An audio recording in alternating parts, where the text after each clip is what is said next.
आइए student start करते हैं अपनी आज की क्लास, जिसमें हम आगे बढ़ाएंगे क्लास 10th मैथ्स का topic pair of linear equations in two variables. Students, जैसे कि आप जानते हैं इस टॉपिक में हमने सभी कॉन्सेप्ट क्लियर कर लिए हैं और अब हम वर्ड प्रॉब्लम्स यानी कि ऐसे क्वेश्चंस जिसमें स्टेटमेंट दी होती हैं उन्हें कर रहे हैं। पिछले पार्ट में मैंने आपको ऐसे दो क्वेश्चंस करा दिए थे और उसका अच्छे से सॉल्यूशन भी निकालना बता दिया था। तो स्टूडेंट्स, आज की क्लास में भी हम कुछ और क्वेश्चंस प्रैक्टिस करने वाले हैं जो कि स्टेटमेंट टाइप क्वेश्चंस होंगे। तो इसमें सबसे पहले हम इक्वेशंस बनाएंगे और उसके बाद उसको ग्राफ से सॉल्व करेंगे। तो आइए स्टूडेंट्स देखते हैं। सबसे पहले यहां पर मैंने एनसीईआरटी का ही क्वेश्चन लिया हुआ है। ये देख सकते हैं, ये एनसीईआरटी में आपको एग्जाम्पल्स या एक्सरसाइज में मिल जाएगा। तो आप देख सकते हैं स्टूडेंट्स, क्वेश्चन में लिखा है Champa wents to a sale and purchase some pants and skirts.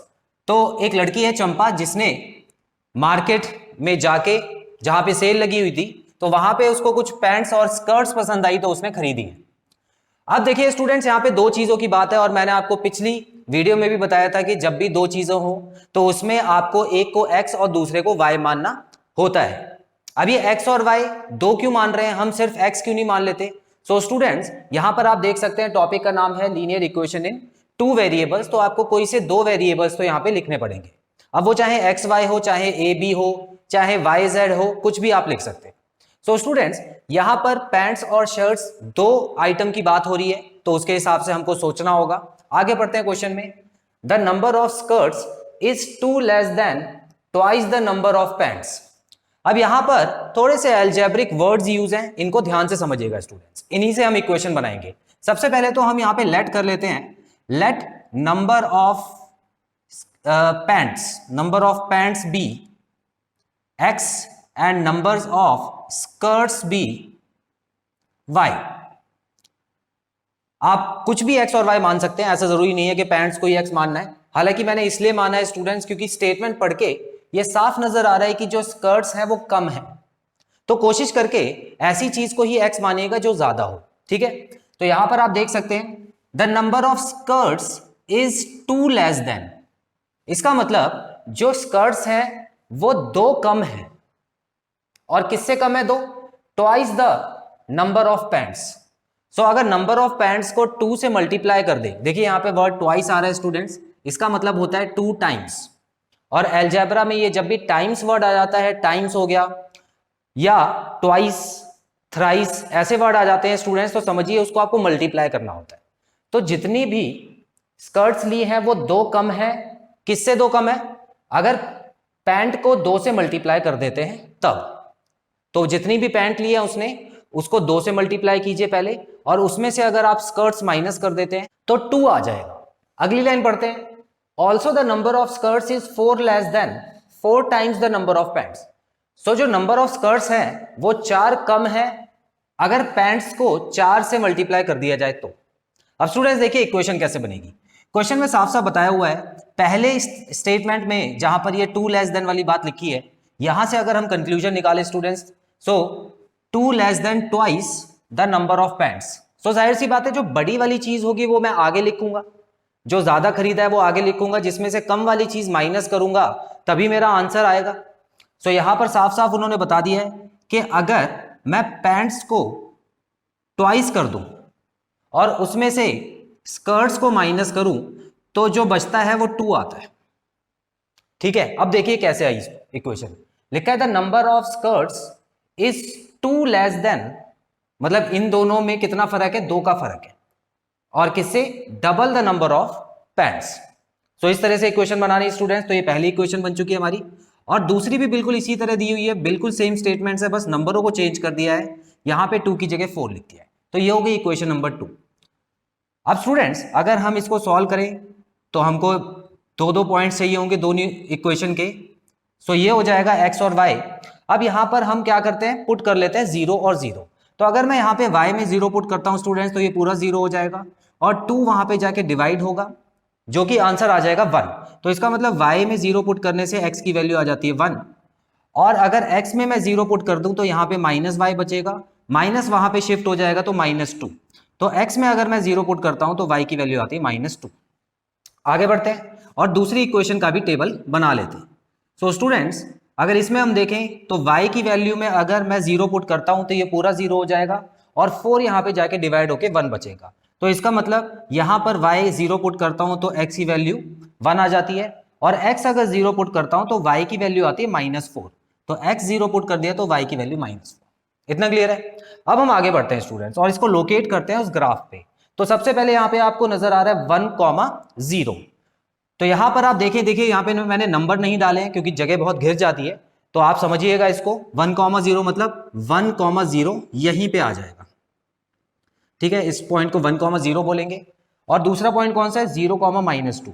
तो 0,-2 स्टूडेंट्स यहां पे आएगा। तो यहां पे आप 0,-2 इस तरह से लिख दीजिए। अब मैं इसकी लाइन ड्रॉ कर देता हूं।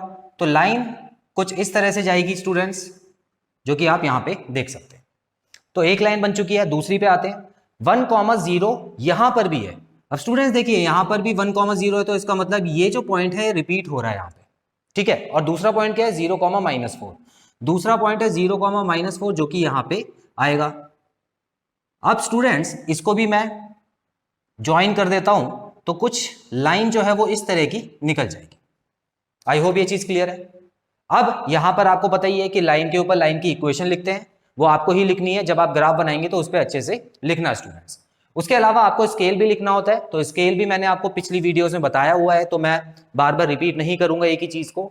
आगे बढ़ते हैं स्टूडेंट्स। अब मेरा जो आंसर छुपा है, कितनी स्कर्ट्स हैं और कितनी पैंट्स हैं, इसका जो आंसर छुपा हुआ है स्टूडेंट्स, वो कहां पे छुपा होता है? जहां पे ये दोनों लाइनें एक दूसरे को कट करती हैं। और कहां पे कट कर रही है? ये जो पॉइंट है स्टूडेंट्स क्या है? 1,0। इस पॉइंट को बोलेंगे 1,0। अब यहीं पे मेरा आंसर है। अब आपको पता है जब भी कोई पॉइंट होता है तो वो x, y की फॉर्म में होता है। तो ये हो गया 1,0। इसका मतलब जो भी आपने x माना था वो 1 है, और जो भी आपने y माना था वो 0 है। इसका मतलब उसने पैंट कितनी खरीदी है? पैंट एक खरीदी है, और जो स्कर्ट है वो एक भी नहीं खरीदी, ठीक है। अब आप हैरान हो गए होंगे कि ऐसा कैसे हो गया, इतना बड़ा क्वेश्चन है, इसमें पैंट्स और स्कर्ट्स दोनों की बात हो रही है, लेकिन यहां पर जब हमने आंसर निकाला तो हमने देखा कि स्कर्ट्स जो है वो एक भी नहीं है। स्टूडेंट्स ऐसे क्वेश्चंस भी आ सकते हैं एग्जाम। अगर आप सेंटेंस को ध्यान से दोबारा पढ़ें तो आपको एक चीज समझ आएगी कि अगर नंबर ऑफ पैंट्स को डबल कर देते, ठीक है, नंबर ऑफ पैंट्स को डबल कीजिए, देखिए इसको डबल करते हैं तो इसका मतलब 2 पैंट हो गई। और वो कह रहे हैं कि इसमें से अगर आप स्कर्ट्स को माइनस कर दोगे तो 2 आंसर आएगा। मतलब स्कर्ट्स जो है वो नंबर ऑफ पैंट से 2 कम है। तो ये लीजिए यहां पे 0 आएगा तभी तो ये आंसर आ पाएगा। क्लियर? तो आपको यहां पर अच्छे से क्वेश्चन को समझना है। आंसर निकालने के बाद एक बार वैल्यू पुट करके भी देख लेना है कि आपका आंसर जो है वो फिट बैठ रहा है या नहीं बैठ रहा। सो स्टूडेंट्स आई होप ये क्वेश्चन आपको समझ आया। इसका स्क्रीनशॉट लीजिए, फिर एक और क्वेश्चन करते हैं।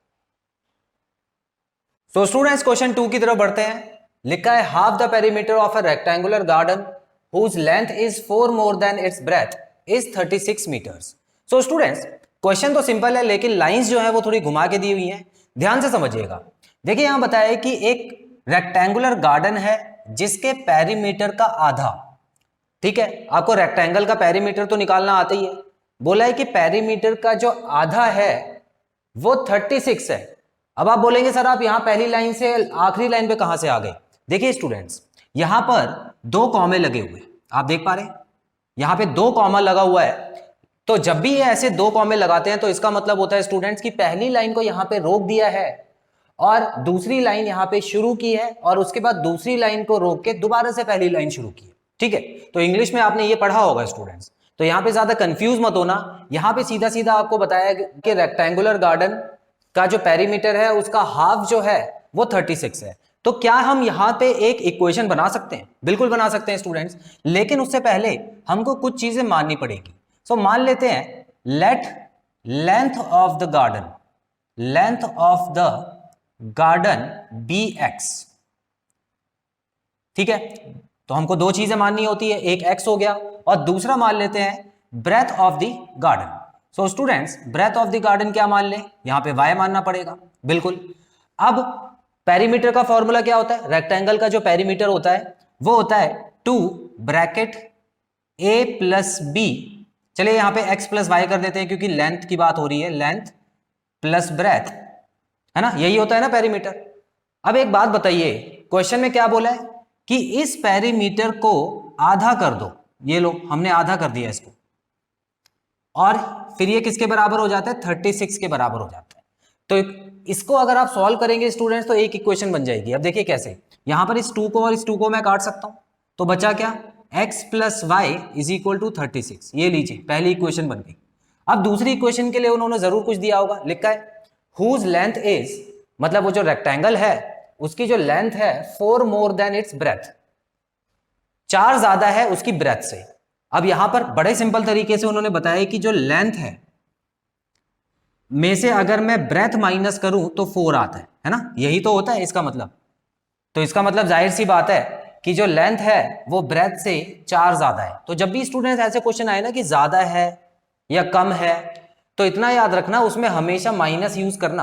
अब ज्यादा है तो इसका मतलब ये नहीं है कि प्लस आ जाएगा, ठीक है। इसका एक और एग्जांपल लेके आपको बताता हूं। मान लेते हैं कि 2 स्टूडेंट्स हैं और जिसमें से एक के आए हैं 90% नंबर और दूसरे के आए हैं 70% नंबर, ठीक है।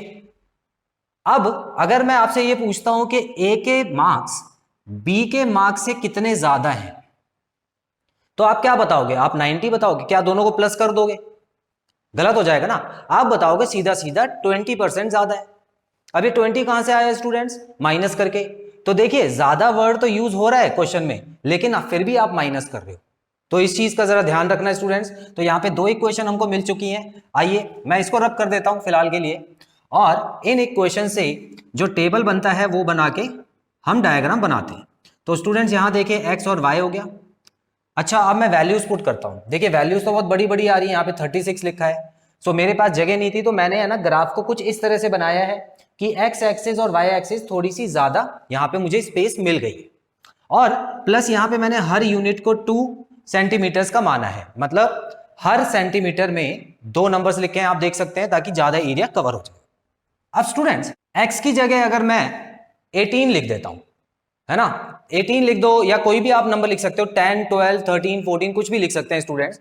तो यहां पे फिलहाल मैं 18 लिख देता हूं। तो x की जगह अगर मैं 18 लिखता हूं तो y की वैल्यू भी देखिए, यहां पर 18 यहां पे जाके माइनस होगा, तो क्या होगा स्टूडेंट्स? 18 ही बचेगा, ठीक है। 18 प्लस 18 क्या होता है?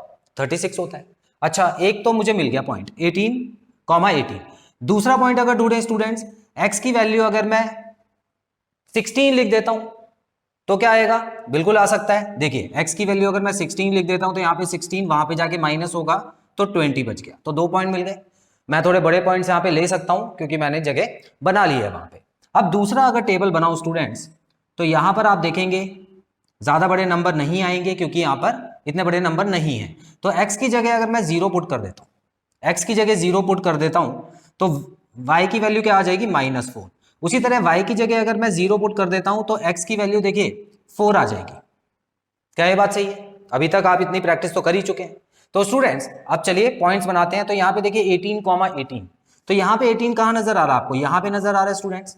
और दूसरा 18 कहाँ पे है? यहाँ पर है। तो देखिए बिल्कुल सही जगह आपको पॉइंट लगाना है, तो कुछ इस तरह से आपने 18, 18 का पॉइंट लगा दिया। दूसरा पॉइंट क्या कहता है? 16, 20। अब स्टूडेंट्स यहां देखिए 16 ये है और 20 है यहां पर, तो इसको भी बिल्कुल अच्छे से आप लगाइएगा। ग्राफ पेपर पे जब आप यूज करेंगे तो कोई भी गलती मत कीजिएगा। 16, 20 ये दूसरा पॉइंट लग चुका है। अब मैं इसको एक लाइन बना देता हूं इसको यूज करके, जो कि इस तरह से जाएगी। कोई बात नहीं, अगर ये बाहर की तरफ जा रही है जाने दीजिए, क्योंकि हमको पूरी लाइन से मतलब नहीं है, हमको जहां पे वो इंटरसेक्ट करेगी बस उसी पॉइंट से मतलब है। सेकंड लाइन अगर बनाए स्टूडेंट 0, -4, तो 0, -4 तो यहां पे कहीं आएगा। देखिए 1 या -2 और ये हो गया -4, ठीक है। जो दूसरा पॉइंट है ये हो गया 0, -4। आगे बढ़ते हैं 4, 0 आपको यहां पे मिलेगा, तो ये रहा स्टूडेंट्स 4, 0। अब इनको मिला के मुझे एक और लाइन बनानी है, कोशिश करके मैं सीधी लाइन ही बनाऊंगा। तो आप यहां देख सकते हैं ये लाइन जो है वो लगभग सीधी बन गई है, हालांकि इसको थोड़ा सा और सही करना पड़ेगा स्टूडेंट्स। तो ये इस तरह से बन जाएगी। अब आप देखेंगे स्टूडेंट्स, ये जो पॉइंट कट रहा है यहां पे, जो पॉइंट कट रहा है वो यहां पर तो एग्जैक्ट नहीं आ पाया है किसी वजह से, लेकिन जब आप करें तो इसको एग्जैक्ट ही निकालने की कोशिश कीजिएगा। अब देखते हैं स्टूडेंट्स ये यहां पर एग्जैक्ट आया है या नहीं आया है। अगर मैं इसको नीचे लाता हूं तो कौन से पॉइंट पे आके मिल रहा है स्टूडेंट्स? ये 20 पे मिल रहा है।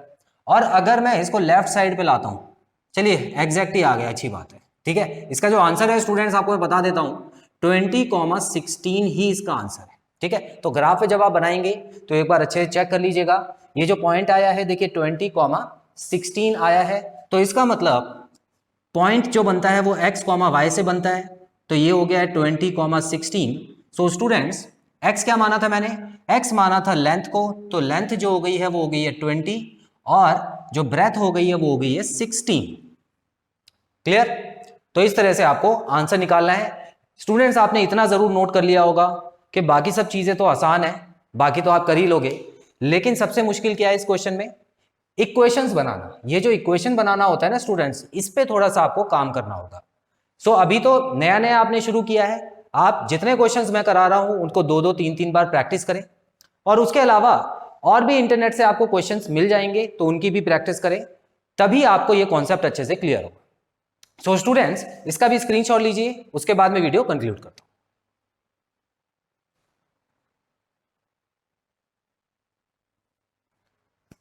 सो स्टूडेंट्स यहां पे खत्म होता है हमारा पेयर ऑफ लीनियर इक्वेशंस का ये पार्ट। आई होप आपको इस पार्ट में कराए गए सारे क्वेश्चंस क्लियर हैं और कोई भी डाउट नहीं। सो बहुत जल्द मिलते हैं अपने अगले पार्ट में कुछ नए क्वेश्चंस के साथ। Till then students take very good care of yourselves, have a nice time, God bless you, bye bye.